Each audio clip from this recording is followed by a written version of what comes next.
Their images are etched in the earth, and legends proclaim they created the wonders of the world. From fictionalized villains to real-life heroes, through scriptures, folklore, and mythology, they are woven into the fabric of history. Giants are the personification of all the problems that mankind must overcome in this hostile world. They're in our fairy tales and our nightmares. Giants are relevant to us because they tell us about our own past. Legends tell how their colossal strength moved mountains and how their iron will could move a nation. We naturally change these stories in a way that helps us understand the world at our time. They represent the struggle between good and evil in ancient religions, and they remind us all of the undeniable power of the human spirit. Giants, friend or foe, next on the History Channel. 50 feet tall, the strength of 200 men, the fortitude of a Roman army. Legends, myths, and ancient folklore tell powerful tales of giants that held up the heavens and walked the earth. In so many cultures, there seems to be that little grit of sand that there was a giant species once roaming the earth or the locality, and it's around that grit that the pearl of the legends of the giants has formed itself.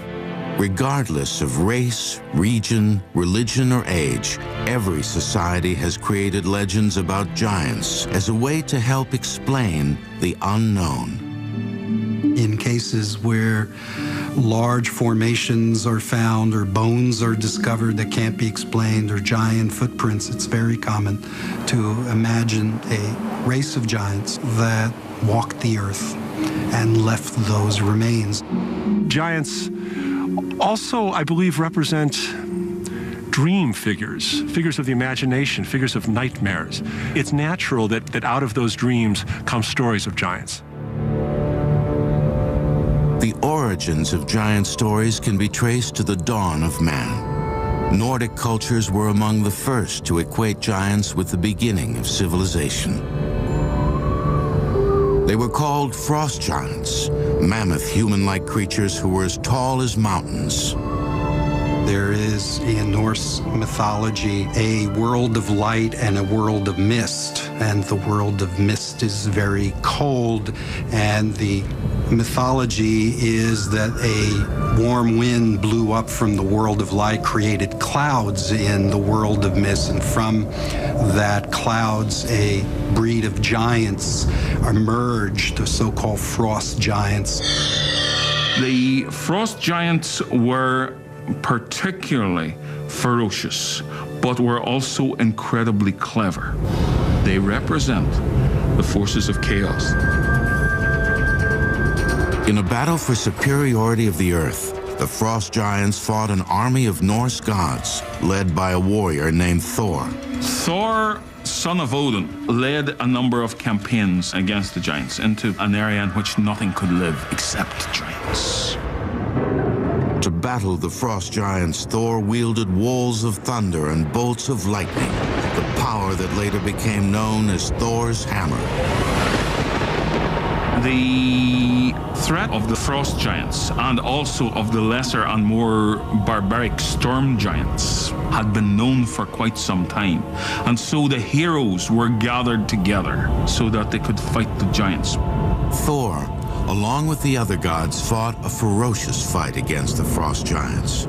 Ultimately, it was the wisdom of Thor's father that persuaded the frost giants to surrender.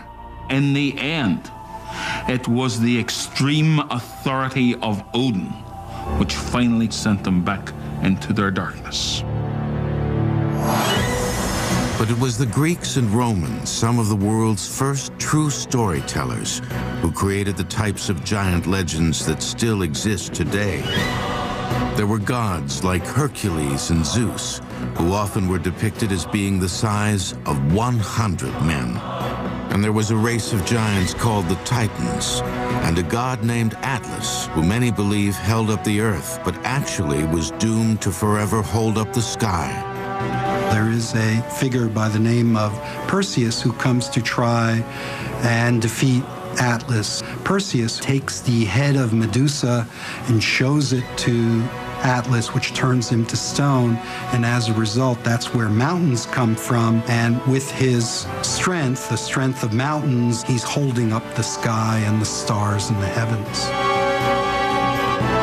The ancient world was also filled with snarling, grotesque, one-eyed giants called Cyclops that devoured man and animal alike. It's believed that some of these creatures also had second sight, the ability to see the future and predict the fate of men. Though they are the stuff of fiction, the story of the Cyclops is actually based in archaeological fact. The story of the Cyclops is a very interesting story on many levels, but one of the points that interests me the most is that the concept of the Cyclops probably comes from finding the head of a mastodon or an elephant. Because if you look at the skull of those animals, they have a big round hole where the trunk comes in, and the actual eye holes are on the sides. So it looks just like a Cyclops. It looks like this would have been the head of a giant round-eyed monster. One of the best-known versions of humans battling these creatures was when Ulysses kept a Cyclops from devouring his men. Ulysses and his sailors encountered a Cyclops when they landed on a magical island inhabited only by giants. The men were trapped in a cave blocked with a huge rock that only the Cyclops could remove. The Cyclops has sheep, which he eats, and herds, and every day he goes out with the herd. At that point, Ulysses and his men figure that they will take wine and try to get the Cyclops to sleep, and then take a huge stick and try to gouge the eye out. And so they sneak under the sheep's belly, and the Cyclops is trying to feel around for them, but only feels the top, and they're able to escape. And so the triumph of the civilized man over the great barbaric pagan, no matter about the strength, brain over brawn, is evident from the story. Most early cultures, especially religions like Christianity, used stories of giants to accentuate their message. These were the pagans who had to be defeated. So they gave them attributes like monstrous strength, destruction of property, even down to eating human flesh, especially that of children. And this put them beyond the pale. Giants were the last vestiges of the old pagan religion, which had to be destroyed. Perhaps the most famous story depicting sheer courage against overwhelming odds comes from the Bible's book of Samuel. It's a story about a young shepherd boy named David who was willing to pit his limited skill and strength against the champion of the Philistines, Goliath.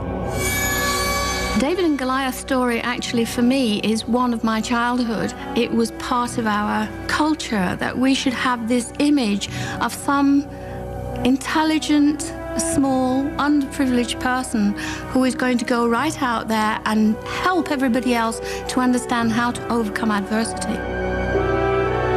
At this time, the Israelites were in a pitched battle with their archenemy, the Philistines. It said the Philistines had a legion of giant warriors, and the leader of these behemoths was a towering, evil killer named Goliath. Goliath is described as being 6 cubits and a span in height, which translates to about 9 feet 9 inches. Now, in earlier texts, including the texts found among the Dead Sea Scrolls, it's 4 cubits and a span, which would translate to be 6 feet 9 inches. So I believe that Goliath was indeed a Philistine warrior, and at that time, a warrior who was 6 feet 9 inches would indeed be a giant, certainly towering over the shepherd boy. Each day he would come down to the river and challenge the Israelite army to come and send out a champion who would fight him. The prophet Samuel said that Goliath could be defeated, and that he would be defeated by a boy. David volunteered to take on Goliath, armed only with his slingshot. It was a skill he had honed as a boy, protecting his flocks from roaming packs of wolves. It was a simple weapon he would take into battle.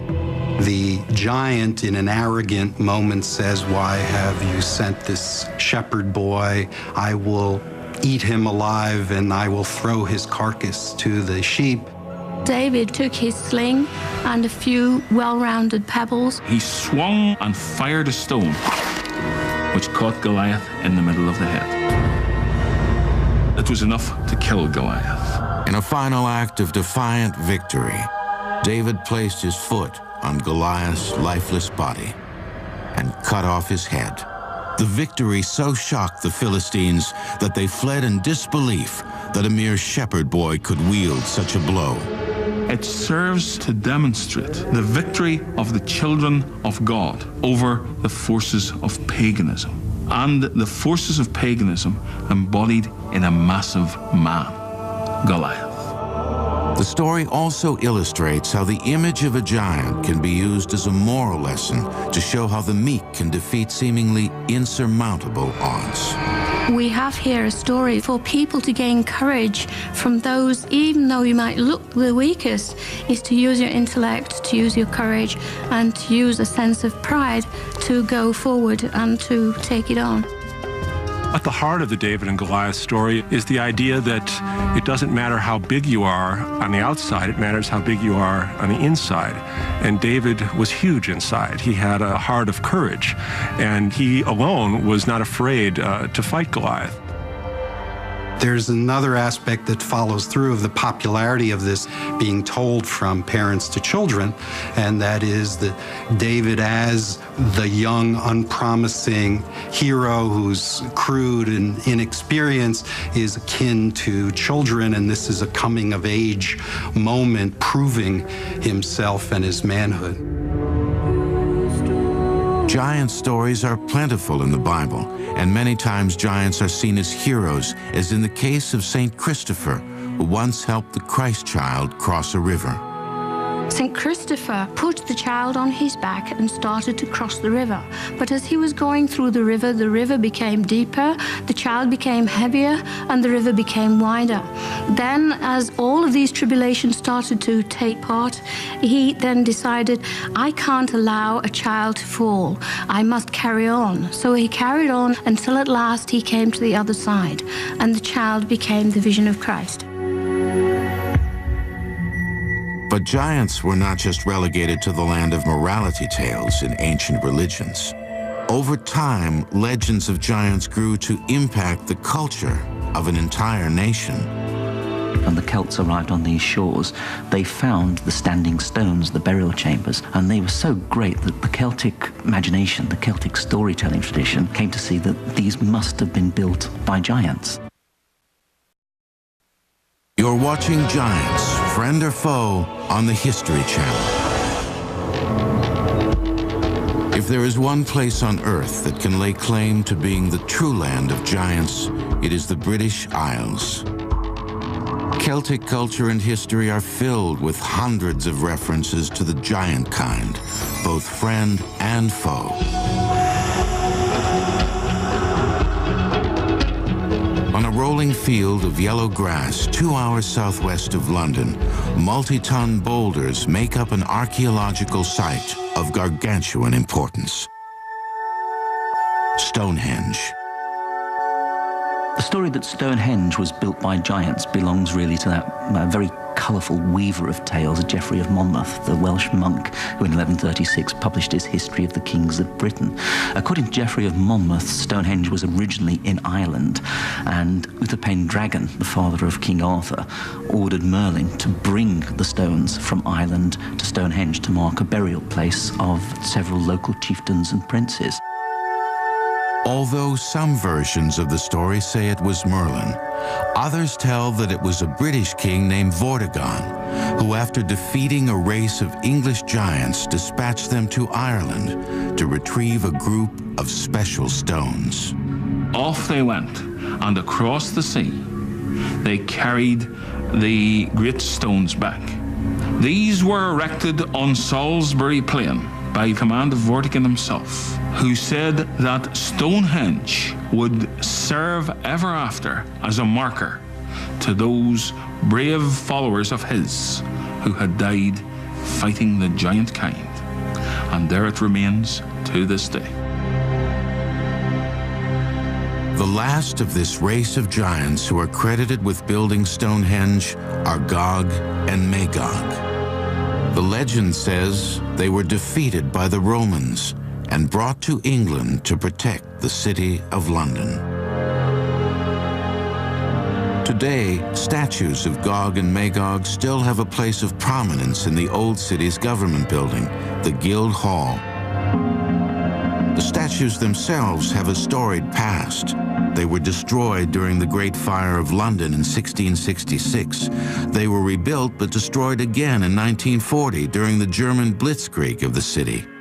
In 1953, they were built a third time and given a place of honor high above the floor in the building's Great Hall, though it is questionable whether most Britons know who they are. Many who visit the Guildhall probably look up at the two statues and just wonder who on earth these two characters are, little realizing perhaps that these were amongst the original inhabitants of this island, so legend claims. The majority of English giant stories are found not in the bustle of London, but in the picturesque, antiquated villages that dot the British countryside. The town of Cernobos is a good example. Founded in 987, it remained a thriving community until the mid-16th century when its abbey closed and the village fell into disrepair. In about the 17 and 1800s, it took on a new lease of life because the water here was very pure. And suddenly Cern found itself as a center of a major brewing industry in the south. And in fact, its beer not only was sort of pushed around all over this country, but I'm told it was also exported to the West Indies and the Americas. Today, it is a picture postcard town, attracting tourists from around the world who want to see centuries-old pubs and restaurants, and arguably England's largest giant. One of the many tales portrays the giant as an invading Danish monster who came across the sea and after a day of pillaging, fell asleep on a hillside. The locals living in the area proceeded to cut off his head. To warn other giants to stay away, they made an enormous chalk outline of their fallen prey. The giant is made from tons of small white stones that are cleaned and replaced every 7 years. The giant measures 180 feet in height. He carries a massive club and is best seen from the air. However, the giant's most prominent feature, one that can still make the people of Cernobos blush, is the towering chalk outline of his phallus. I think the main statement is about 30 feet long, which I think one lady who was being interviewed said, that would bring the tears to your eyes, and I think it about sums it up, actually. Of course, nobody really knows when the giant was carved. There's many different stories. Some say he's a fertility symbol. In fact, so much so that it is rumoured in the locality that courting couples and married couples have been known to consummate their relationship on his... If a girl getting married wants to have children, what you should do is go up there with your husband and stay overnight up there. And in fact, I've heard it done, but what its success rate is, I'm not sure. But occasionally when we have weddings here in the church, the bride and bridegroom will go up there in their wedding dress and go up there and sort of symbolically sort of sit on the giant and hope that it brings them good luck in their married life with children. While the Cernobos giant catches attention for his sexual prowess, another English giant draws crowds simply because he gets up and walks. He's called the Bolster Giant, and he lives in the small English village named St. Agnes. The giant bolster of St. Agnes was so tall that he could stand with one leg on top of St. Agnes Beacon and his other foot could reach as far as Carnbray, which is about 5 miles away.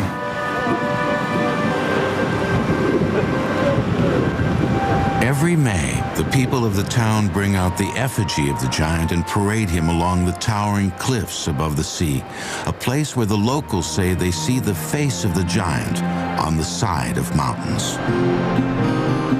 Legend has it that along these cliffs, the giant met and fell in love with the beautiful and devout St. Agnes.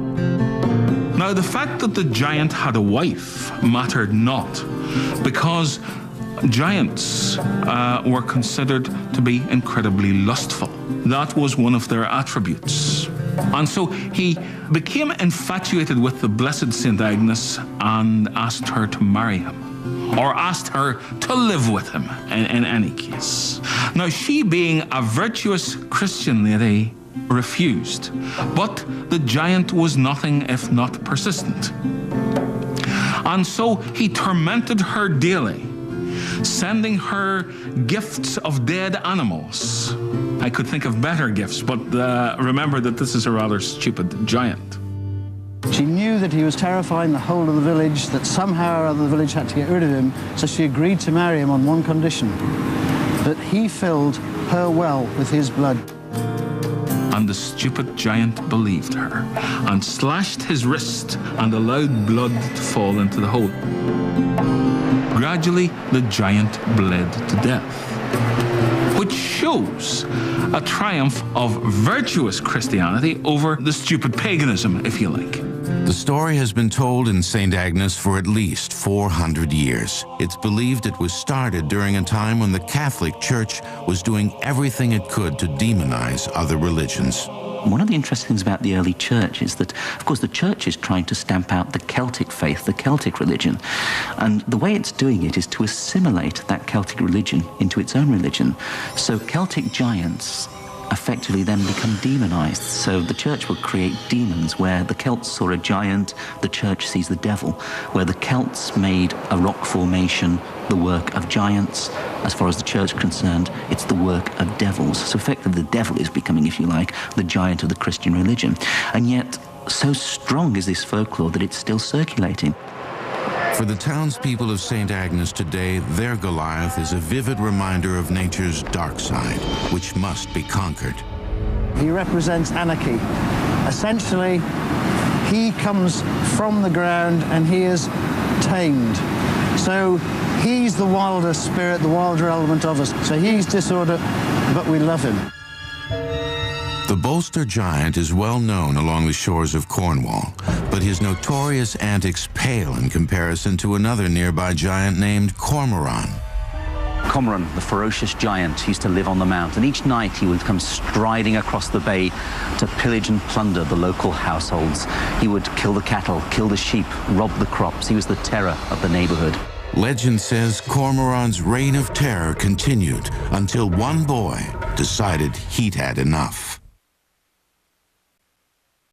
You're watching Giants, Friend or Foe, on the History Channel. Along the rocky shores of Western England, in the seaside towns of Cornwall, the world's most famous giant stories were born. This is the land that spawned the sagas known as Jack the Giant Killer and Jack and the Beanstalk.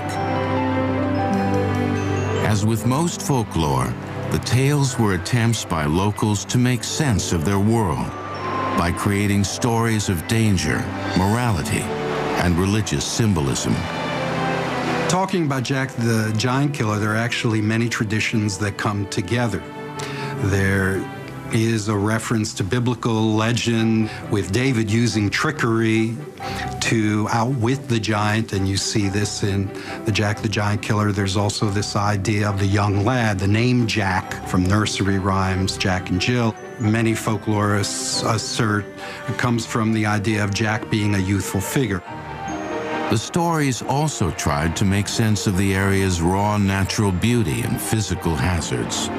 The most spectacular feature of the region is a craggy speck of land, less than a mile out to sea, called St. Michael's Mount.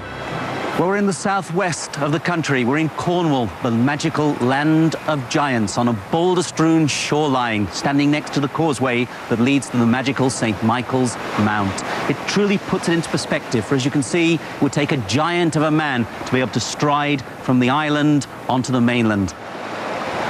Even today, just getting to the mount can be treacherous.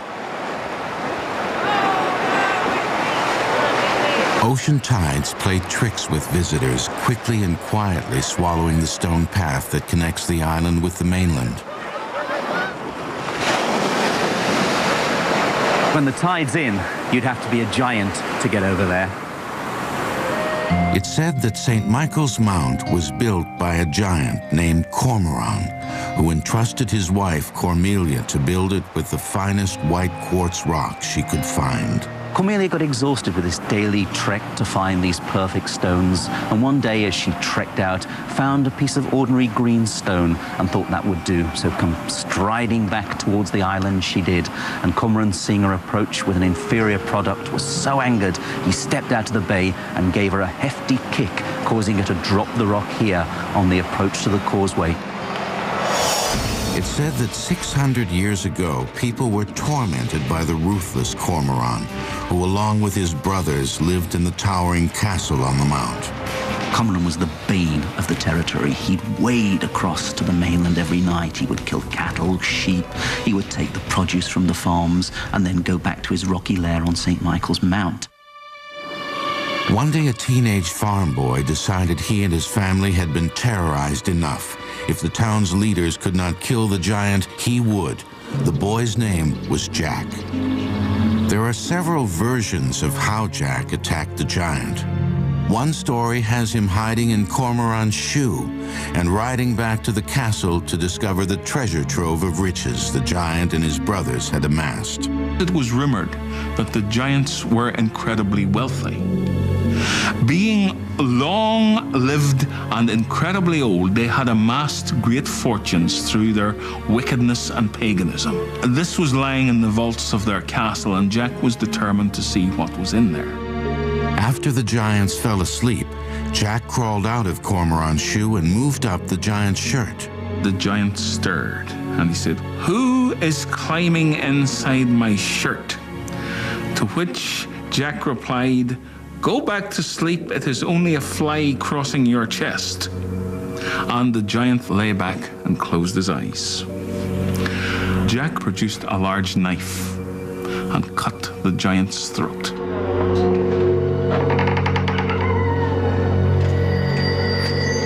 Jack went down into the basement, which was piled high with gold and silver.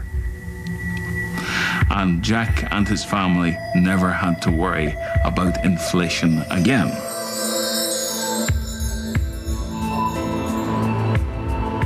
Another version of the story has Jack brave the frigid North Atlantic waters and swim to St. Michael's Mount. He then dug a pit large enough to trap the giant. At this point, Jack the Giant Killer blew his horn and roused the sleeping Titan. And Cormoran looked to see who it was that had disturbed his slumber and saw Jack standing on the other side of the deeper pit. So he utters to Jack the threat, "You saucy villain, how dare you disturb my rest? I shall broil thee for my breakfast." And so saying, he races at Jack and tumbles headlong into the deep pit. Jack then picks up his pickaxe and embeds it deep into Cormoran's skull and kills him outright. When the villagers heard the youth had killed Cormoran, they dubbed their hero with the title, Jack the Giant Killer.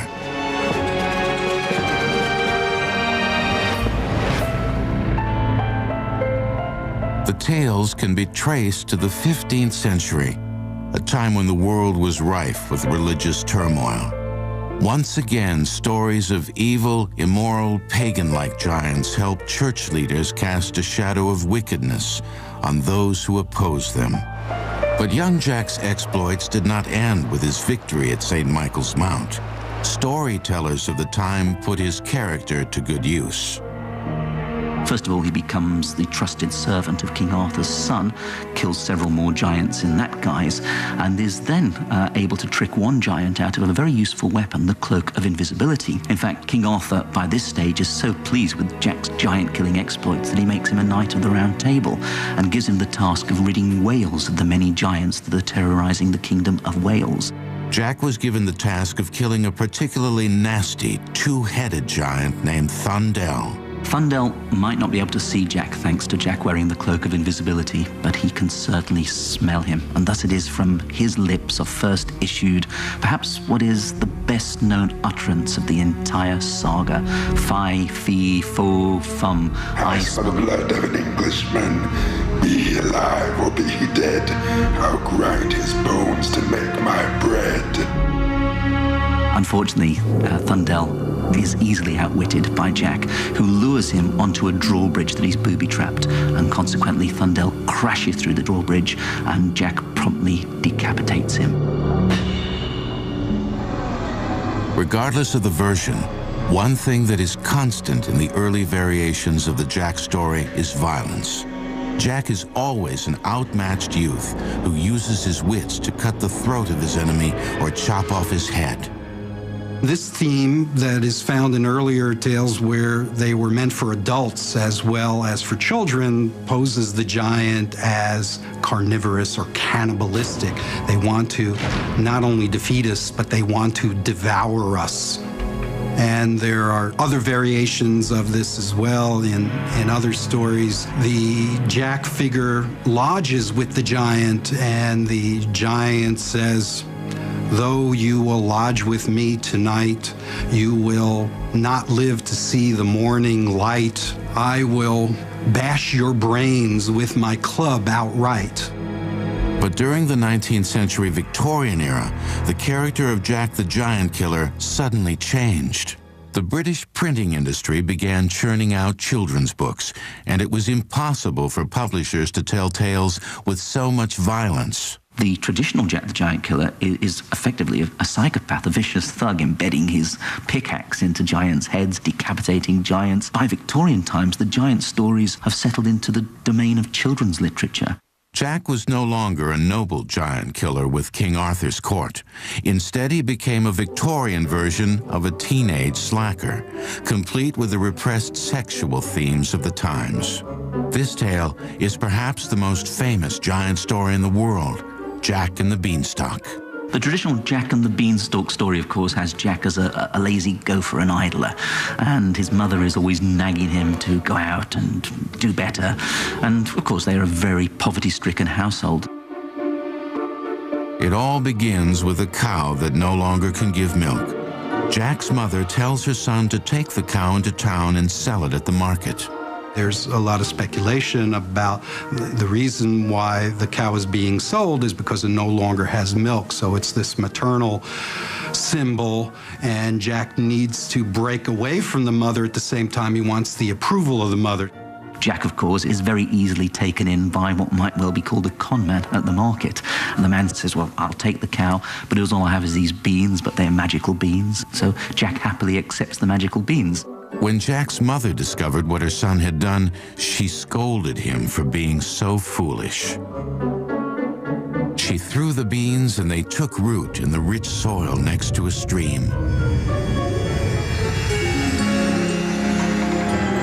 The following morning, Jack woke to find a towering beanstalk where the beans had landed. Jack could not resist the temptation.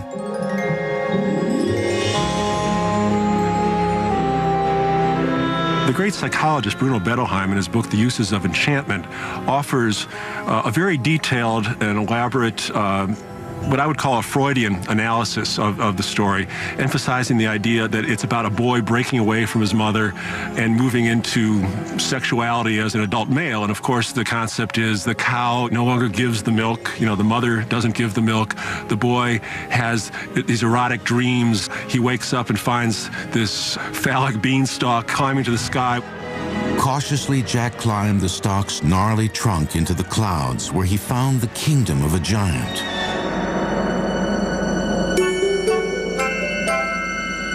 Firstly, he escapes with money. Secondly, he escapes with a goose that lays a golden egg. And the last time, it is a golden harp which sings to the giant. But this time, the harp calls out, "Master, master, someone is stealing me." And the giant wakes up and pursues Jack to the top of the beanstalk. Jack suddenly acquires the heroic virtues of Jack the Giant Killer, manages to shin down the beanstalk and chop down the beanstalk, causing the giant to fall to his death. And Jack and his mother live happily ever after on the proceeds which he has got in the giant's kingdom. Since the mother is often portrayed as a widow and Jack is an only child, this giant is in fact a kind of father figure who he also needs to defeat to exact his revenge. Sometimes actually in the story, it will be announced that the giant was the murderer of his real father. So there's a double conflict that's going on. So one of the moral justifications for stealing is to exact revenge. Well, the beanstalk is only the added part to the story, where he goes because his family are in adversity, and he goes and gets great wealth by defeating a giant.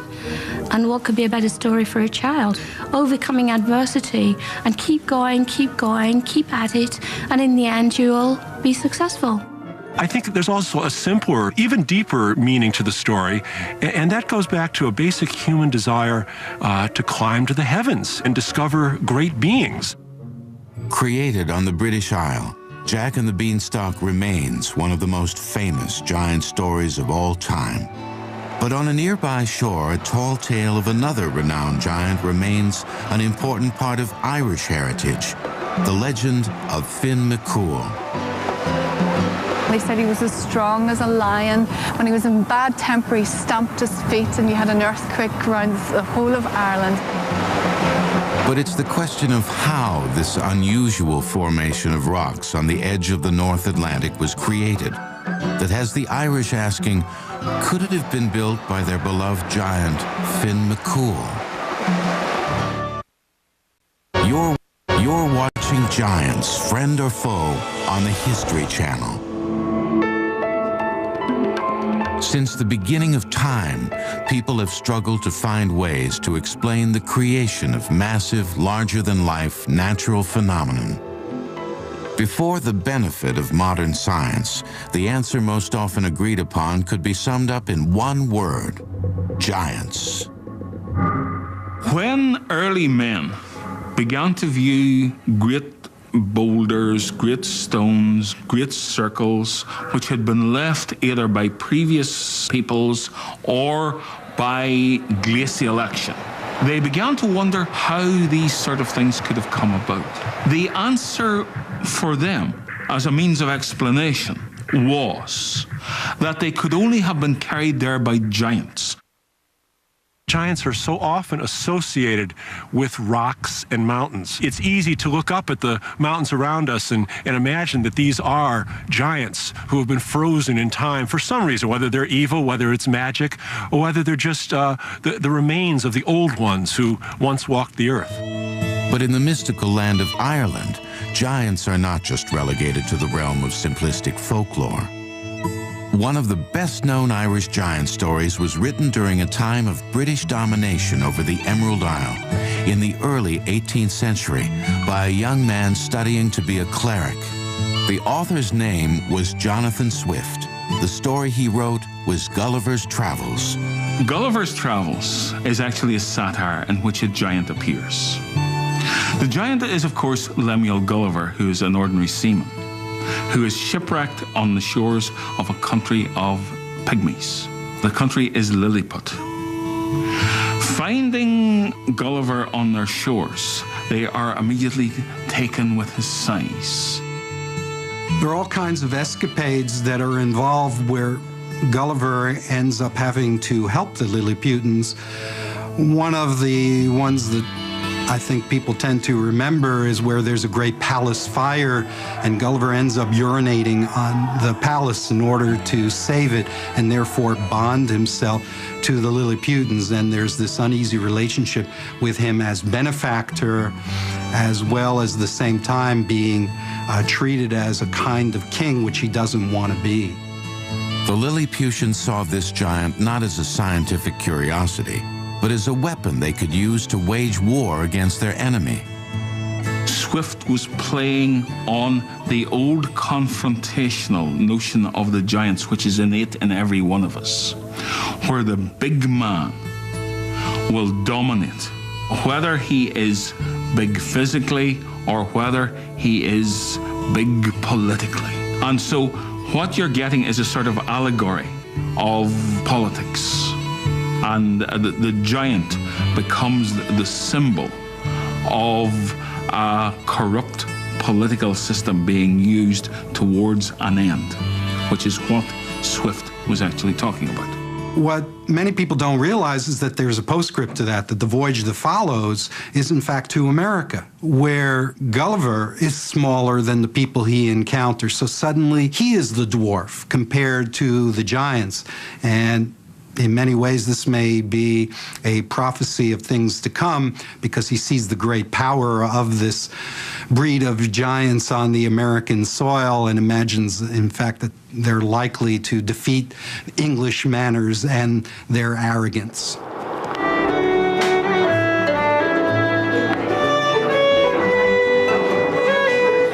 Along the coast of Northern Ireland, near the town of Bushmills, folk musicians fill the pubs with the soundtrack of storytelling tradition. It was down by the Sally Gardens, my love. The songs are rich with images of lonely lives and lost loves, Celtic magic and mystery, Irish intrigue and illusion. It is a sound that echoes across the rolling green fields and muddy moors to a place steeped in Irish lore. Because less than a mile from where the band plays and pints of Guinness pour like water is one of the most captivating and baffling rock formations in the world. For thousands of years, the Irish have tried to explain the origin of this place. Millions of hexagonal stones that cascade from a mountaintop and disappear into the Irish Sea. People come from all over the world to see the stones, making it the most popular attraction in all of Ireland. The Irish have given it a name, the Giant's Causeway. When, for example, men came to look at something like the Giant's Causeway, they said, who could have constructed this? This cannot have been constructed by nature. Look at how the hexagonal shapes are laid out. This could only have been constructed by thinking individuals. And so the answer was giants.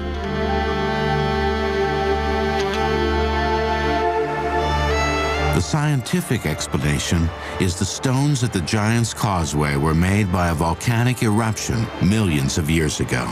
When the hot lava was quickly cooled in the frigid seawater, the unique shape of the stones was formed. The causeway was the perfect place for the imaginations of early Irish storytellers to take flight.